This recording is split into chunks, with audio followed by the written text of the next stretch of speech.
Good morning. It's Tuesday morning. Here's Andy again, doing another reflection this morning. I got a lot of good feedback about yesterday, so I figured it would be good during this time of social distancing. Hopefully that will be short, but however long it is, to reach out to you every morning, or most mornings through YouTube and Facebook and other ways, just to connect to you, to kind of help you reflect upon faith and life and things such as that. Like I said, I enjoyed the feedback yesterday. And we're going to be doing a lot of at St. Matthew's, a lot of different things through video in the coming days. Tomorrow night, I'm going to actually do an online Bible study at 6 o'clock, kind of the time of our normal Wednesday night Bible study. I'll be doing that online. We're getting you more information as we get close to that. Of course, we'll continue all these things we're doing. Check out our Facebook page, our YouTube channel. Um, Follow me on Facebook or any of our other staff to get some of the great ideas happening. But today I want to share with you this morning from one of my favorite passages out of my kids always pick with me. I'll say well, one of my favorite passages, and they'll say, "Well, Daddy, it seems like every passage in the Bible is your favorite passage," and that's probably not far from the truth. But this is from Mark. I'm reading from the NRSV from my Wesley Study Bible that is broken in and old and marked up and all the good stuff. It's always good to have a Bible that's marked up and broken in well. But I wanted to read to you from Mark chapter 9. This is verse 24, and this is a passage where there's a boy who was ill, and Jesus is going to heal him, and Jesus says this to the father. This is Mark 9. I'm going to read 23, and the 24 is the main verse I want you to hear. Where 23 says this. Mark 9:23. Jesus says to him, "If you are able, all things are possible for the one who believes." Immediately the father of the child cried out, "I believe, help my unbelief." That's a very short passage, but I think it really says a lot because the father says, "I believe, I do have faith, but I still struggle with my unbelief. I still have doubts. I still have fears. I still have worries." And I think what we do sometimes is that we make faith unattainable. Well, gosh, am I really a Christian or do I have faith? Because I'm afraid right now. I've been quarantined the last 2 days with my kids and my family and my goats and my animals and everything. Golly, I'm afraid. So, do I have faith? Yeah, of course you do. One of my favorite those people who follow me online know that I'm a sci-fi person. If you look around my office behind me, you'll like right there. I don't know. Let me see. You can see. It's hard to see. There's some lightsabers back there. Yoda is back behind me. There's BB. In fact, there's BB-8 right over my shoulder right there. See? So I'm a sci-fi guy.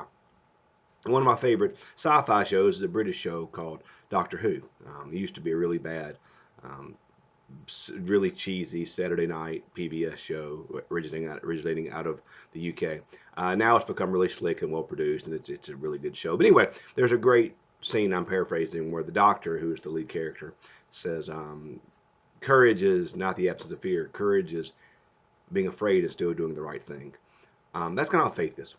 Faith is not the absence of worry or the absence of fear or the absence of even doubt sometimes. But faith is saying, "Lord, I believe, help my unbelief, help my faith to grow." I preached last Sunday online, and I mentioned that right now and for some of the coming days, I'm going back to wearing my collar that I used to wear in the Delta.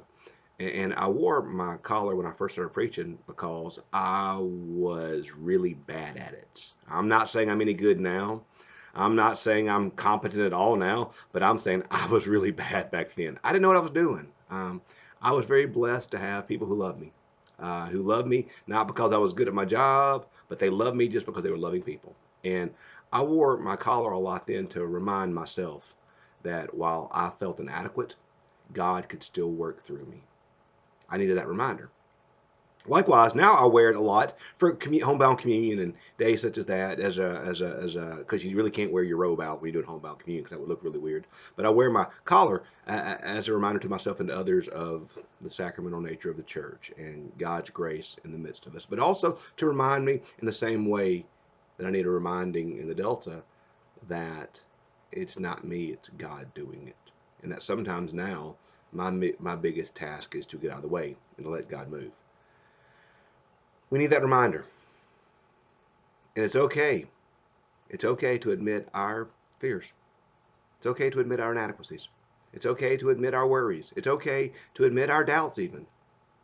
It can be a scary time right now. It can, y'all. I mean, let's be honest. This is like something most of us have never been through. And we worry. We worry for our older. I mean, my mom's in her 90s. I mean, I'm not gonna be honest. I'm gonna be honest with you. That worries me a little bit. I have a lot of older church members. I have a lot of younger church members. I'm blessed with a great church, but you worry about these people that you love, and so we worry about ourselves. We can feel at times like, oh gosh, I'm worried. I'm afraid. I need to be Superman and have this great faith and power through it and bow up. I've always, taken the words of one of my football coaches. If you're going to make a mistake, make it at full speed. Sometimes I feel like I've just got to keep plowing through. I can do this. Yeah. And it doesn't always work for us sometimes, does it? And that then makes us hypocrites because we verbally say, yes, I've got this amazing faith. But then our hearts feel completely and utterly afraid. And what I'm saying to you is, it's okay. It's okay to admit you're afraid sometimes. It's okay to admit you're worried. It's okay to admit you're scared. God knows anyway. It's not like you can hide it from God. God knows your heart. It's not like you're um, not saying something He doesn't already know. But when we admit our fears, then He can help us with us. Help us with it. Um, Lord, I believe. I believe that God's got this. I believe in God, that God's in control, that God's at work, that God's doing amazing things. I believe that with all that I am. I really, truly believe that. But I'm afraid sometimes. I worry sometimes. I even doubt sometimes. We're like that man in the text. Lord, I believe. Lord, I believe. Help my unbelief. Of course, what's always encouraging is when you read through where it said, Jesus took him by the hand, lifted him up, and was able to stand. When he entered the house, Jesus asked him privately, why can we not cast it out? He said to them, this kind can only come through prayer. And that's always the great way to increase our faith. One of my mentors used to always say, pray, read your Bible, and go to church. If you do those things, your faith will grow. Well, this right here is how the ways we're trying to stay connected to each other through church right now. That's one of the things we're doing. That's why I'm trying to do these devotionals and videos and send them out to you to be reminded. But friends, during this season, pray.